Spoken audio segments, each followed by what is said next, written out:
Salut, bonjour à tous, c'est Chris de la chaîne Chris Sensillage. Aujourd'hui, je voudrais faire une vidéo un peu spéciale, une vidéo conseil pour les gens qui voudraient entrer un peu plus profondément dans le monde des parfums. Parce que c'est un monde qui est quand même fascinant, qui est complexe, il y a beaucoup de ramifications. Et donc, je vais commencer directement en vous disant que tout le monde aime les parfums.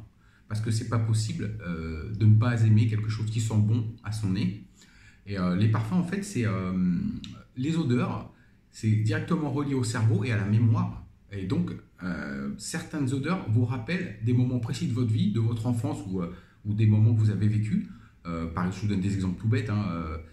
Par exemple, votre ex-copine avec qui vous êtes séparés depuis 10 ans, elle mettait ce parfum. Dès que vous allez sentir ce parfum, ça va vous rappeler elle. Okay, des parfums vont vous rappeler quand votre grand-mère lavait le linge ou des trucs comme ça. Les parfums, c'est ça, c'est les odeurs, c'est la mémoire, c'est le cerveau. Ça travaille de fou. Je vais vous donner un exemple pour moi. J'ai cette petite fiole là de 3 millilitres. En fait, c'est du oud de Malaisie. Ça vient d'un arbre de 120 ans. C'est un vieux oud, du oud moatar, ça s'appelle. Cette petite fiole, elle coûte super cher. C'est très cher parce qu'en fait, le oud naturel, c'est très cher. Parce que le oud, vous savez ce que c'est le oud en fait. Le oud, c'est de la sève d'arbre malade. Donc cette fiole, c'est un ami qui me l'a donné. C'est un ami à moi qui va partout dans le monde acheter des matières premières. Et il m'a offert cette petite fiole. Et quand je l'ai ouvert la première fois et que je l'ai senti, ça m'a rappelé un truc que j'avais complètement oublié de mon enfance. Et je vais vous dire ce que c'est. Le naturel de ça, dès que j'ai senti, j'ai posé mon nez dessus, j'ai tout de suite pensé, mes grands-parents sont du sud-ouest à la base, et ils avaient beaucoup de caves à vin, tout ça. Ça m'a rappelé quand je descendais, quand j'étais môme, quand je descendais dans les caves à vin, les murs en pierre, les sols en terre, ça sent exactement ça.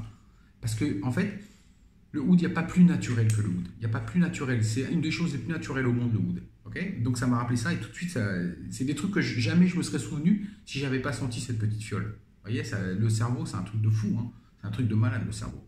Okay, un autre exemple, par exemple, le parfum qui m'a fait aimer les parfums, celui que j'ai sorti la première fois dans les années 80, milieu 80, Kouros Yves Saint Laurent. C'est ce parfum qui m'a mis dans les parfums. J'ai été choqué, traumatisé par ce parfum et jusqu'à maintenant, pour moi, c'est les années 80, c'est les débuts, quoi. C'est Kouros, Yves Saint Laurent, ok? Donc, je vous dis, les parfums, c'est relié à la mémoire. C'est beaucoup de choses comme ça, ok? Donc, après, ce qu'il faut savoir, c'est les parfums, c'est une des choses les plus subjectives au monde. C'est très subjectif, les parfums. Heureusement, on a le choix, il y a énormément de choix de parfums, mais par exemple, un parfum ne peut pas plaire à tout le monde. C'est pas possible. C'est comme une femme. Je veux dire, il y a des hommes qui aiment les femmes, les grandes, blondes. Il y en a qui aiment les un peu plus minces, un peu plus grosses, un peu plus basanées ou pas. C'est comme ça. Et les parfums, c'est un des trucs vraiment les plus subjectifs qui peut exister. Et donc, comme je vous disais, on a énormément de choix. Donc, ça, c'est bien. Il y a énormément, vraiment un gros panel de parfums, de tout, quoi. Donc, voilà. Vous voulez un parfum, qu'est-ce que vous faites? Vous allez dans un magasin type Sephora ou Marionneau ou d'autres magasins, je ne suis pas trop au courant comme en France de ce qu'il y a maintenant parce que ça fait longtemps que j'ai quitté la France, mais à l'époque on faisait ça. On allait dans les magasins parce que en France, je ne sais pas si maintenant ça a changé, mais on avait beaucoup de mal à trouver des samples ou vous savez, des petits vials là. Donc tu vas dans un magasin. Ici c'est différent. Ici, moi je suis dans un groupe de parfums en Thaïlande, les mecs c'est des fous furieux. Ils ont des collections, même pas t'y crois quoi. Donc moi si je veux un sample de n'importe quel parfum, je demande à quelqu'un qui me fasse un 5 ml, 2 ml ou 10 ml et il me l'envoie et je l'essaye parce que faut pas acheter à l'aveugle. Personne ne vous conseillera d'acheter à l'aveugle. Donc voilà, vous voulez un parfum, vous allez à Sephora, à Marionneau, ok, vous allez tester un parfum. Déjà il faut faire attention parce que un nez qui n'est pas entraîné, après 3 parfums, 4 parfums, il sentira plus rien, il va avoir un nez bloqué quoi. Donc il vous donne du café, mais des trucs de café c'est du mytho, ça fait rien quoi. Donc un nez pas entraîné, 3-4 parfums, après le cerveau il va mélanger les odeurs, ok. Les gens qui sont habitués aux parfums, qui sont longtemps dans les parfums, ils peuvent sentir 30-40 parfums à la suite, les notes vont pas se mélanger, mais ça c'est normal, parce qu'en fait le nez c'est un muscle, et ça travaille exactement comme un muscle, ça demande du développement, ça demande de l'entraînement, ça peut paraître marrant comme ça, mais c'est vrai. Donc vous allez dans n'importe quelle parfumerie et vous voulez essayer des parfums. La première erreur que les gens font en général, c'est qu'ils essayent les parfums sur une bande de papier. Vous voyez les bandes de papier, ils essayent le parfum sur une bande de papier. faut jamais faire ça. Pourquoi? Parce que sur la bande de papier et sur votre peau, ça va sentir complètement différent. Ça peut être, pas similaire, mais qu'il y ait des similarités, des similitudes, excusez-moi le français. Mais par contre, ça peut être complètement différent. Donc, un parfum ne se teste jamais sur une bande de papier, toujours sur la peau. Ok. Le problème des gens qui ne connaissent pas trop les parfums, c'est qu'ils vont vaporiser. Allez, admettons qu'ils vaporisent sur la peau. Ils vaporisent sur la peau, ils sentent. Il sent bon. Ah ben, je le prends. Ça, c'est la plus grosse erreur à faire. C'est la plus grosse erreur à faire. Pourquoi? Parce qu'un parfum, la majorité des parfums, il y a un développement. Ce que vous allez sentir, c'est les top notes, les notes de tête, comme on dit. Vous avez les notes de cœur et les notes de fond. Okay, les notes de tête, c'est les notes qui vont rester le moins. C'est-à-dire ça va être les notes les plus volages, on va dire. Celles qui vont disparaître le plus rapidement. Donc, le problème des gens, c'est qu'ils essayent un parfum, ils sentent qu'il sent bon et ils l'achètent. Ils arrivent chez eux, ils le vaporisent. Après 10 minutes, un quart d'heure, 20 minutes, le parfum ne sent plus pareil. Pourquoi? Parce qu'il est passé dans les notes de cœur et éventuellement après de fond.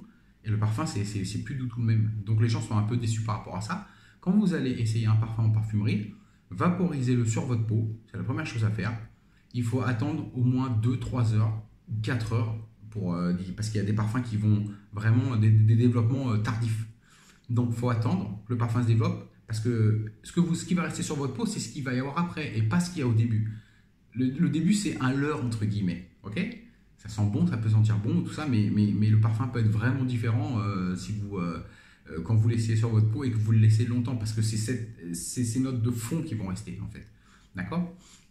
Donc, faites attention à ça, c'est très important. Le truc, c'est de demander au vendeur.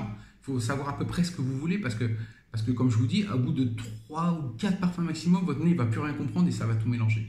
Donc, essayez de vous renseigner avant quel type de parfum vous voulez. Okay, donc après, si vous avez choisi un parfum, moi je pense, je ne sais pas les prix en France à l'heure actuelle, mais je pense qu'après, si vous avez choisi un parfum, vous êtes sûr de ce parfum, achetez-le en ligne, parce que les prix sont bien moins chers que dans les boutiques. Et en ligne, vous avez des très bons sites, d'excellents sites en France. Moi, je commande en France souvent, je fais livrer à des amis à moi qui me ramènent ça à l'étranger où je vis. Vous avez Origine Parfum, vous avez Perfumes Club, Notino, Burdin. Vous avez vraiment beaucoup de sites de confiance. C'est des sites, il n'y a aucun problème sur l'authenticité des parfums. Et vous paierez bien moins cher que dans des parfumeries classiques, physiques, on va dire. Même si des fois ils ont des réductions, je ne pense pas qu'ils peuvent atteindre les prix qu'on trouve en ligne. Et vous avez des très bons comparateurs de prix. Si par exemple vous voulez, je sais pas, un parfum, tiens, vous voulez ça par exemple, vous voulez Bentley pour Men Intense, ok? Vous allez sur un comparateur de prix genre Idealo ou le dénicheur, hop, vous tapez votre nom de parfum et il vous sort les meilleurs prix. Les meilleurs prix, vous cliquez, vous commandez, c'est fini, on n'en parle plus. D'accord? Donc ça c'est une chose très importante aussi, parce que les parfums ça coûte cher, faut pas se leurrer. Hein. Donc de ça, je vais passer à quelque chose d'autre. Le prix des parfums ne détermine pas la qualité. D'accord? Ça, c'est une chose qu'il faut savoir. Les parfums chers, il y en a beaucoup. Les parfums pas chers, il y en a beaucoup. Les gens pensent que les parfums pas chers, c'est des parfums pas terribles. C'est pas vrai, c'est pas toujours vrai. D'accord? Moi, je vais vous montrer, par exemple, voilà. Ça, c'est un parfum qui coûte, je sais pas, 40 €. C'est Daniel Icon. Ok? Daniel Icon. Ce parfum, il coûte 40 €. C'est une pièce maîtresse. Au niveau physique, déjà, c'est tout en métal. Regardez ça. Ça coûte 40 € et c'est un parfum de fou. Sérieux, hein? Super versatile et tout. J'adore ce parfum. J'adore ce parfum. Ça, par exemple, c'est un truc qui coûte pas cher et c'est une tuerie, quoi. Et les gens vont dire 40 €, c'est de la merde. Non, désolé. Après, dans notre communauté, dans la communauté des parfums, c'est une communauté qui est passionnée et qui est très tolérante sur ce que les gens mettent. D'accord? Moi, je vais vous montrer deux autres exemples. Je vais vous montrer 2 parfums que j'aime. J'aime avec le même amour. Ça, c'est un parfum qui coûte rien. Il s'appelle Nautica Voyage. C'est un parfum, je ne sais même pas. Ça doit coûter 15 euros, ce parfum-là. Ce parfum, c'est un parfum qui a des notes aquatiques, il a de la pomme. C'est un truc pour l'été, c'est super. J'aime autant ce parfum que celui-là. Ça, c'est un Creed 2015 Royal Oud. C'est une tuerie aussi. Mais c'est un truc, ça coûte 300 euros. Ça, c'est des bouteilles 120 millilitres, les anciennes, qui sont très rares. Ça, c'est des trucs, ça coûte 300 euros. Ça coûte 15 euros. 20 fois le prix. Je les aime autant l'un que l'autre. Voilà, c'est pas plus compliqué que ça. C'est pour ça que je vous dis que le prix ne me détermine pas la qualité. Complètement non. Je suis catégorique là-dessus, quoi. Ça, c'est pas possible. Donc, après, je vais vous dire, par exemple, allez, je vous donne un exemple. Voilà. Vous voyez, ces deux parfums à 20 fois le prix. Moi, je suis désolé. Je préfère un bon kebab qu'un toast avec du caviar. Voilà, c'est pour vous donner une idée un peu. Donc, mettez ce que vous voulez. Je veux dire, les gens, moi je connais des gens, ils mettent des parfums à 10 euros, ça leur plaît. Je suis super content pour eux. Les gens, ils font ce qu'ils veulent. Ils mettent ce qui leur plaît. C'est ce qui leur plaît. C'est le plus important dans cette industrie. Mettez ce qui vous plaît. C'est pas parce que vous avez un parfum à 10 euros, pour vous, il va mieux vous aller qu'un parfum d'un mec qui coûte 150 euros. Voilà, pour moi, mettez ce qui vous plaît. Le prix, on s'en tape. Le prix, c'est pas important. Ce qui est important, c'est ce qui vous plaît. Et surtout, comment dire, il va falloir faire une différence aussi. Parce que il y a beaucoup de gens qui ne savent pas trop designer, niche, la différence, ok? Donc, techniquement, je vous donne techniquement un parfum designer, c'est un parfum de marque qui fait autre chose que des parfums. Vous comprenez ce que je veux dire? Par exemple, Dior. Dior, c'est du designer. Chanel, c'est du designer aussi. Parce que ces gens, ils font autre chose que des parfums. Ils font de la maroquinerie, ils font du prêt-à-porter, ils font de la mode.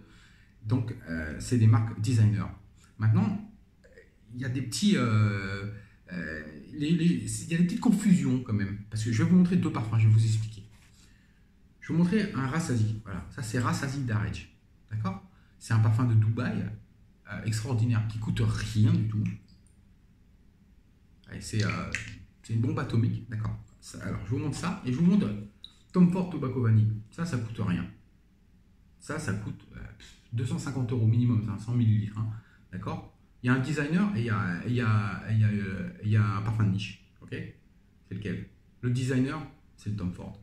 Pourquoi? Parce que Tom Ford, il fait des lunettes, il fait des vêtements, il fait des accessoires de mode. Ok? Et Rassasi, il fait que des parfums. Ils font que des parfums. Donc ça, c'est considéré comme de la niche. Et ça, c'est un designer. Le prix, c'est 20 fois, au moins 10 ou 15 fois le prix l'un de l'autre. Ok? Mais les gens, ils pensent niche. Niche, c'est cher. Et designer, c'est pas cher. Non, ça n'a rien à voir. Ça, c'est juste techniquement. Mais dans les faits, c'est autre chose. Les gens, ils s'embrouillent un peu avec ça, niche, designer, machin. Donc voilà. Après, je voudrais vous parler des tendances. Les tendances, elles ne sont pas toujours bonnes à suivre.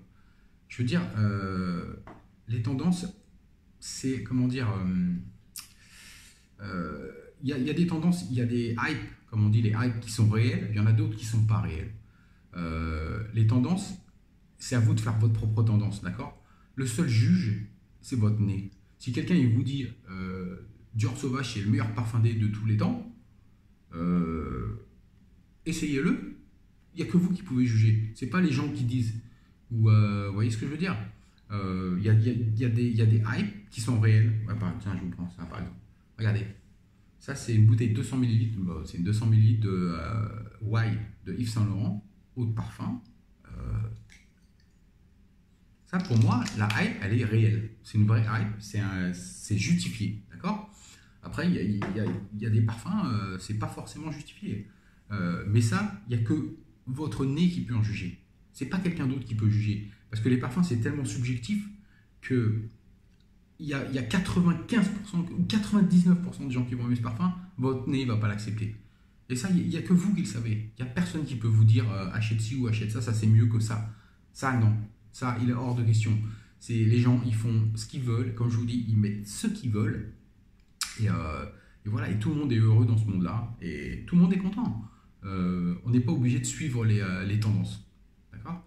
Donc, j'ai noté un peu parce que j'ai beaucoup de choses à vous dire. Comme je vous disais, on ne conseille jamais, quelqu'un qui est dans les parfums ne vous conseillera jamais un achat à l'aveugle. C'est-à-dire un parfum comme ça, on vous a dit il est bien, ou alors vous ne l'avez pas essayé, mais personne ne vous conseillera d'acheter à l'aveugle. Après, quand vous connaissez bien les parfums, que vous connaissez les notes, c'est possible d'acheter un peu à l'aveugle. Si par exemple un parfum a 10 notes, je parle de mon cas personnellement, ouais, je trouve un parfum avec 10 notes. Il y a 8 notes que j'adore, que je kiffe. 2 notes où j'aime moyennement. Je vois pas pourquoi le parfum ne me plairait pas. Mais après, ça faut connaître les notes en détail. Vous voyez, si, moi j'adore l'iris par exemple.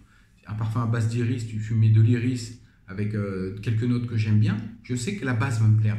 Après, comment dire, le mélange, la composition, le mix de tout, peut-être que ça ne me plaira pas, mais il y a peu de chances. Sur un certain nombre de notes que j'aime, il y a peu de chances que j'aime pas le parfum. Donc, excepté si vous connaissez bien en parfum et que vous avez eu certaines connaissances sur les notes, c'est vraiment pas conseillé d'acheter à l'aveugle. Voilà. Après, je veux dire, si vous voulez vous faire une collection de parfums, les collectionneurs de parfums ont beaucoup de parfums, mais c'est pas vraiment utile. C'est un plaisir plus qu'autre chose parce que honnêtement, avec 10 parfums, vous pouvez couvrir toutes les saisons et toutes les occasions. Avec 10 parfums bien choisis, vous pouvez couvrir tout, sur toute l'année. Que vous sortiez le soir, que vous alliez travailler, que vous soyez en vacances, avec 10 parfums, normalement, 10 parfums bien sélectionnés, vous pouvez couvrir tout. D'accord? Donc, après, je voulais parler du changement dans l'évolution des parfums. Il y a 40 ans, 50 ans de ça, quand un parfum sortait, c'était un parfum pour hommes et pour femmes. Ou pour femmes, désolé. Il n'y avait pas de parfum unisexe qu'on pouvait mettre, que les mâles et les femelles pouvaient mettre. C'était un parfum pour homme, un parfum pour femme. Maintenant, l'industrie des parfums a suivi l'évolution dans les tendances de la vie des gens. Maintenant, par rapport à avant, par les 40-50 ans, nos grands-parents, il y avait quasiment pas de lesbiennes, de gays, il n'y avait pas d'hommes qui voulaient devenir femmes, de femmes qui voulaient devenir hommes. Maintenant, tout ça, c'est quelque chose de très positif et il y a beaucoup de parfums unisexes qui peuvent être mis par les deux et moi je trouve ça superbe. Les parfums unisexes, pour moi, c'est les parfums d'avenir, évidemment. Moi j'ai beaucoup de parfums unisexes parce que j'aime beaucoup. J'aime quasiment plus que les parfums qui font plus masculin. On a tous un côté féminin ou tous un côté masculin en nous. Et pour moi, les parfums unisexes, ça reflète bien ça, quoi. Donc, moi, je suis complètement pour les parfums unisexes. J'en ai beaucoup, j'adore ça. Les parfums sucrés, un peu florales, les trucs qui pourraient passer un peu féminin. Même des parfums qui font un peu plus féminin, par exemple. Tiens, je vous donne un exemple. Oui, par exemple. Un Rassasi, là. Il est un peu plus côté féminin, j'adore le mettre. J'adore. Voilà, je peux pas me passer de mettre ce genre de parfum. J'adore ça. Donc voilà. Après, je voulais vous dire aussi par rapport un truc que j'aime beaucoup dans les gens qui ne sont pas vraiment dans les parfums, c'est qu'ils vont acheter un parfum, pas par rapport à la saison, par rapport au moment dans la journée où le mettre. Ils vont aimer le parfum, ils vont l'acheter. Et moi, je trouve ça génial parce que, au final, quand vous n'êtes pas dans les parfums, vous faites ça. Vous achetez le parfum et vous le mettez. Si c'est un parfum de soir, vous le mettez la journée, c'est pas grave, on s'en fout, quoi. Et après, quand tu commences à être dans les parfums, tu commences à calculer ce genre de saison, de moments dans la journée où le mettre, par exemple quand tu es au travail, ou quand tu es en soirée, ou quand tu as rendez-vous avec quelqu'un, ou quand tu vas dîner, tu vois. Et des fois, tu vois, c'est un peu trop. Donc moi, je pars du principe que ma règle à moi, c'est tu mets ce que tu veux, quand tu veux. Et j'aime ça parce que ça me rappelle l'insouciance. Même moi, quand j'étais au début, j'avais cette insouciance-là. Après, en étant un peu dans les parfums, tu commences à te... Tac, oh, je vais mettre ça pour ci, ça pour ça. Non. Le truc, c'est de mettre ce que tu veux, quand tu veux. À bon dosage. Si tu veux mettre un parfum de soirée la journée, pourquoi pas? Pourquoi pas? Tu le mets et tu doses un peu différemment. Et voilà, ça me plaît beaucoup aussi. C'est bien de revenir à ces basiques-là, quoi. Donc, aussi, je voulais vous dire que les parfums, on les met pour soi-même. Parfum, c'est personnel, même si on aime les compliments, on aime bien quand quelqu'un vient vous dire que vous sentez bon, évidemment que ça fait plaisir. Mais le parfum, vous les mettez d'abord pour vous-même. C'est vous le principal acteur dans ce film, ok? C'est les parfums, c'est pour vous. Vous les mettez pour vous, si ça plaît aux gens, tant mieux, c'est ma philosophie. Si ça plaît pas, tant pis, moi il me plaît. Donc je vais pas acheter un parfum parce que je sais que ça va plaire à un tel. S'il me plaît pas, je vais pas le mettre. Je veux dire, pour moi c'est ridicule. Donc I don't know, je sais pas, vous faites comme vous voulez, mais pour moi, les parfums, c'est personnel. Moi, j'aime, je le mets. Si les gens ils aiment pas autour de moi, c'est pas grave. Maintenant, je voudrais parler de ce qu'on appelle les flankers, les variations de parfums, parce que les gens sont un peu perdus dans ça. Par exemple, vous avez un parfum qui sort, et il y a beaucoup de... Par exemple, One Million. One Million, il sort, je vous montre. Et derrière, vous avez 2, 3, 4, 5 flankers qui vont sortir. Là, c'est Lucky, là, c'est Privé. D'accord? Les gens sont un peu perdus là-dedans. Il y a des flankers qui sont bons, des variations qui sont bonnes, très peu quand même, mais en général les originaux sont mieux, mais il y a quand même des variations. Je vais vous donner un exemple. Prada par exemple, c'est la maison où Daniela Andria travaille. Prada, c'est une des seules maisons où quand ils font des variations de parfum, ils sont mieux que l'original.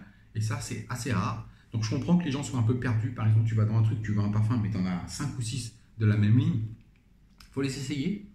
Mais en général, l'original, la plupart du temps, l'original est mieux que les flankers, excepté pour Prada. Prada font des trucs extraordinaires sur les variations, vraiment. Et aussi, je voudrais vous parler de ce qui est clones. Les clones, ce qu'on appelle les clones, les inspirations.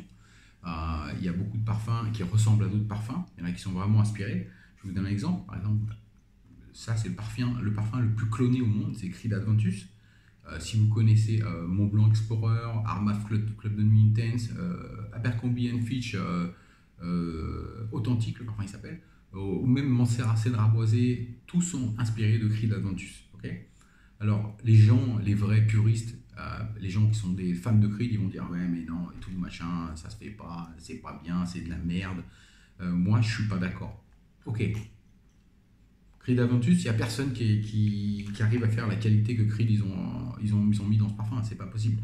Par contre, pour moi, c'est une très bonne chose. Pourquoi? Parce que les clones, ça permet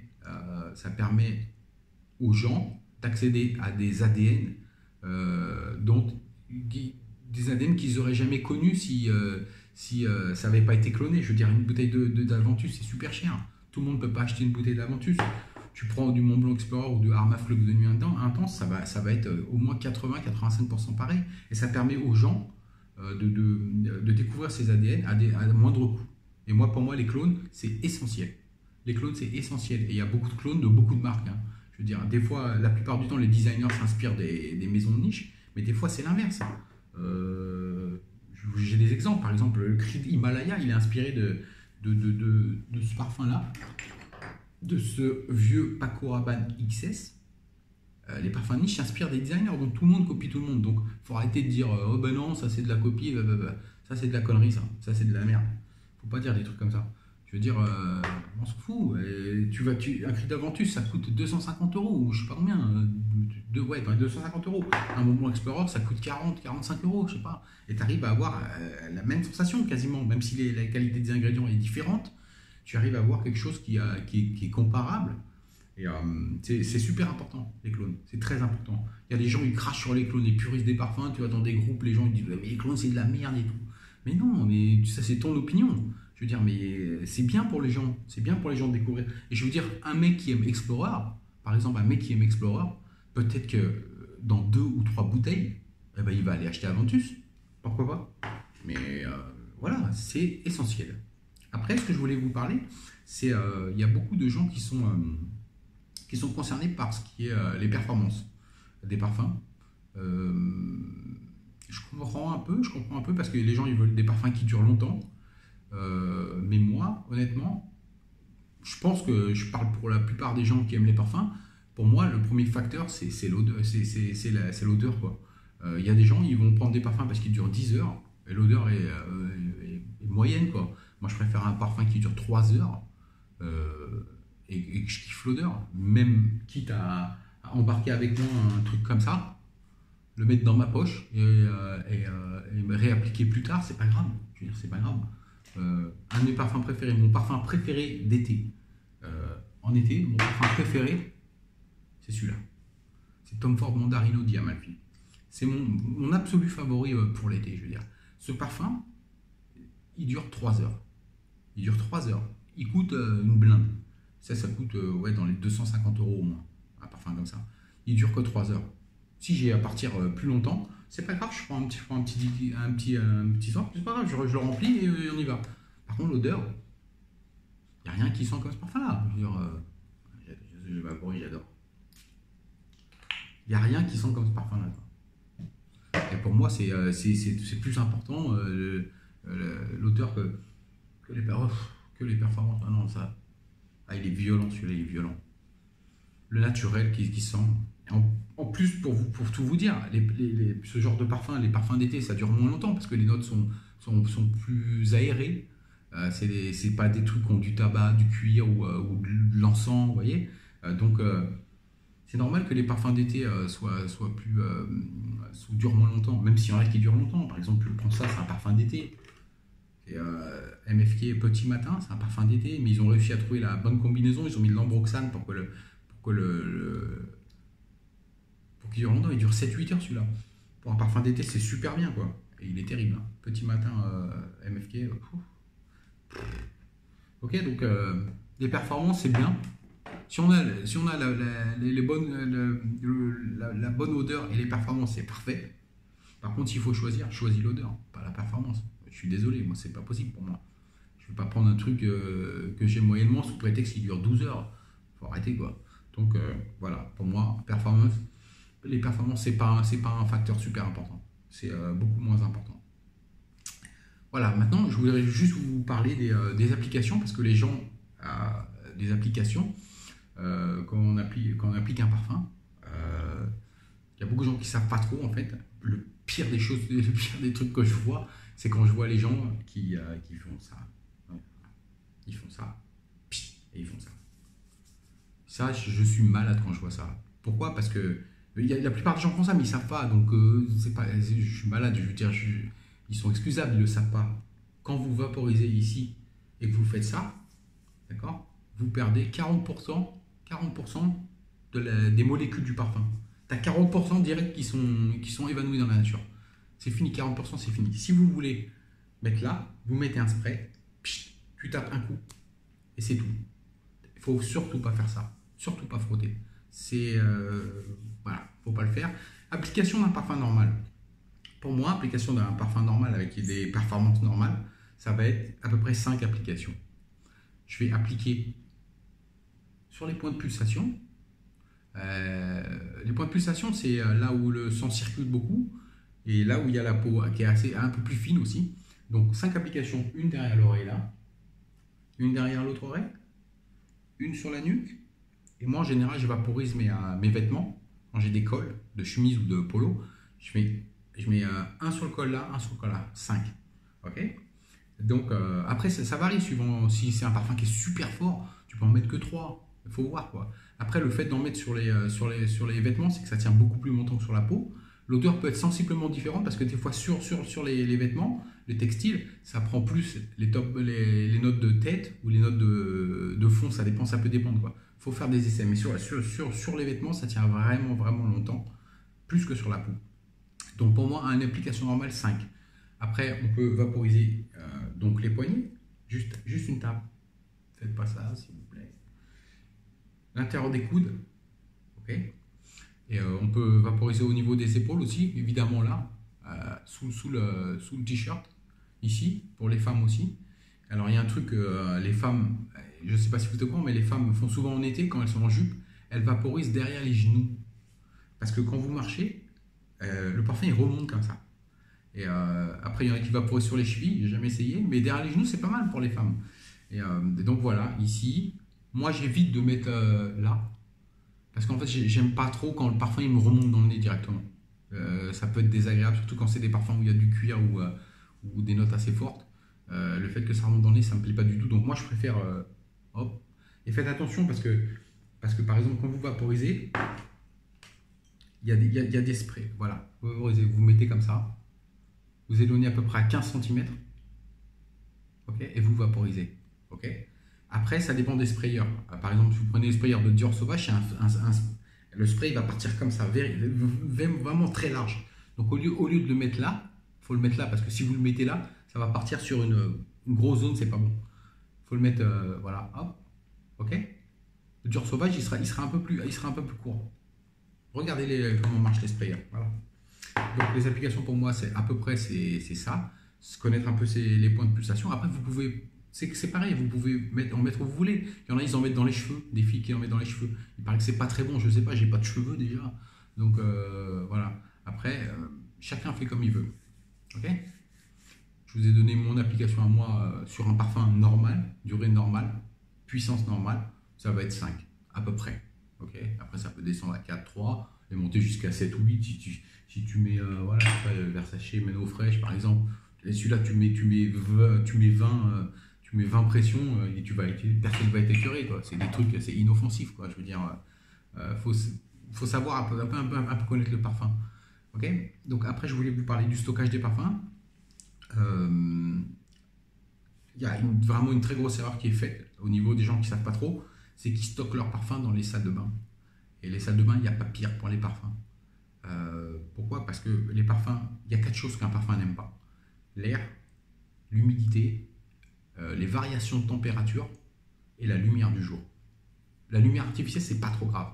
Mais la lumière du jour, c'est un peu grave. La salle de bain, ça craint parce qu'il y a beaucoup d'humidité, variation de température aussi, donc vaut mieux éviter si vous voulez que votre parfum dure plus longtemps. Un parfum, ça a une date d'expiration de 3 ans. En fait, c'est une date d'expiration qui est obligatoire par la loi, quoi. C'est obligatoire d'avoir une date d'expiration sur ce genre de produits, les cosmétiques. Mais les parfums, en fait, ça n'a pas vraiment de date. Moi, j'ai des bouteilles qui ont 20 ans, 15-20 ans. Ils sentent encore meilleurs qu'au début, quoi. Pourquoi? Parce qu'ils ont macéré dans la bouteille.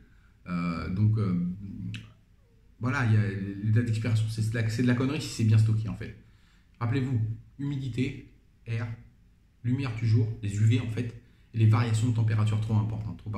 Voilà, ça, c'est les 4 choses à savoir.